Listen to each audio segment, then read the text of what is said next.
Hello everyone, today is the 11th of August. If you are in my membership group, my guided meditation will be up for our group today. And if you want to join, it's $11.11 to hop on it.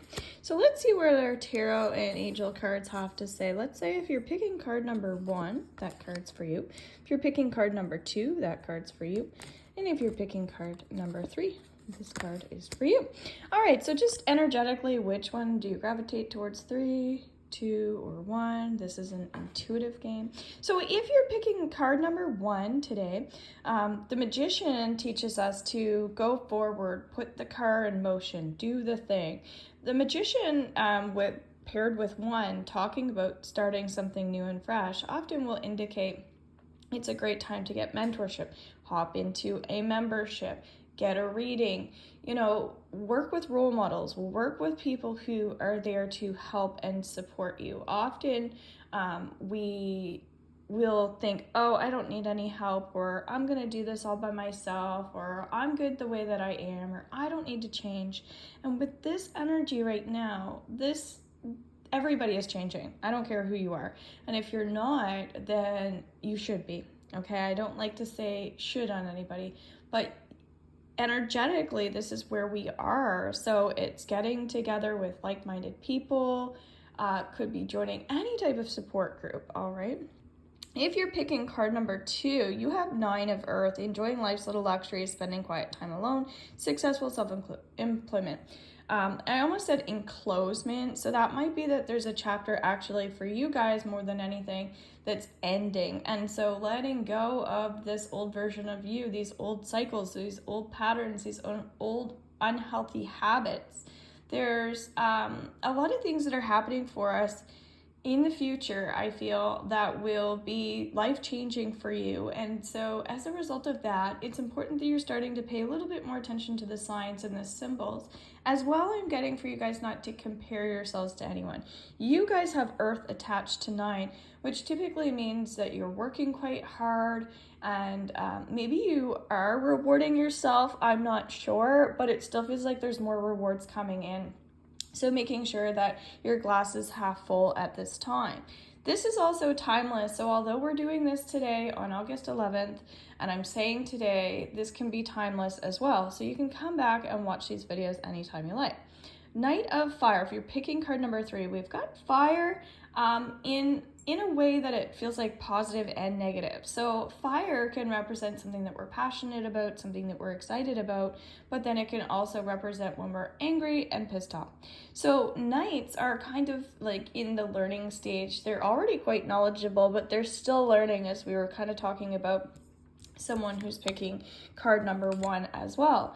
So maybe if you're drawn towards card number 3 and card number 1, it's just telling you it's time to really let out and release those emotions. So talking to somebody, absolutely, that's great.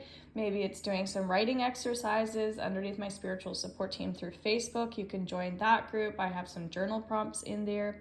I also have underneath my YouTube channel tons of theta healing downloads, so you can just go to my playlist Theta Healing or scroll through some of my things and find some support that way too.